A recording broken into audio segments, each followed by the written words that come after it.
ఈరోజు పుంగనూరు పట్టణంలో ఏదైతే పెద్దిరెడ్డి మదన్ రెడ్డి గారు, పెద్దిరెడ్డి రామచంద్రారెడ్డి గారు అధికారం ఉన్నా ప్రతిపక్షంలో ఉన్న పుంగనూరు ప్రశాంతతను నాశనం చేసి అప్పుడు కూడా 560 మంది పైన కేసులు పెట్టి వాళ్ళ జీవితాలతో ఆడుకున్నారు. పోలీసుల పైన దాడులు జరిగినాయి, సామాన్య ప్రజలు ఇబ్బంది పడినారు. అదేవిధంగా ఈరోజు ప్రీ ప్లాన్ చేసుకొని సుమారు 200 మంది ఎంపీ రెడ్డప్ప గారి ఇంట్లో ఉండి రాళ్ళు, కట్లు, రాడ్లు, మారణాయుధాలు అంతా ఎత్తుకొని తరుముకొని కొట్టిన ఘటన ఈరోజు పుంగనూరు పట్టణంలో జరిగింది.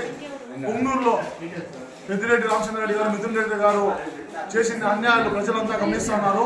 ప్రశాంతమైన పుంగనూరులో ప్రశాంతమైన రెసిడెన్షియల్ ఏరియా ఏదైతే కొత్తపేట ఏరియా ఉందో అలాంటి ఏరియాలో ఈరోజు విధ్వంసం కల్పించినట్టు ఈరోజు చేస్తున్నారు. సుమారు 10 మంది కార్యకర్తలకు రక్తగాయాలు, పెద్ద గాయాలైనాయి, రాళ్ళు తగిలినాయి, ఇబ్బంది పడుతున్నాం. మా పైన తప్పుడు కేసులు, రౌడీ షీటర్లు పెట్టినారు. ఈరోజు రౌడీ షీటర్లు ఎవరో ప్రజలే గమనించాలని తెలియజేస్తూ అధికారులు వీటిపైన కఠిన చర్యలు తీసుకుని ప్రతి ఒక్కరికి శిక్షించాలని తెలియజేస్తూ సెలవు తీసుకుంటాను.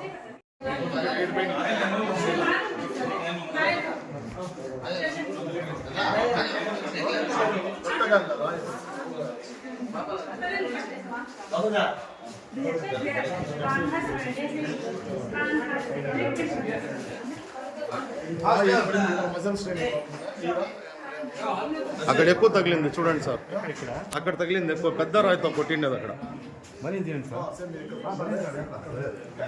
బనీన్ ఉఠాదా బాబాదా ఉఠాదా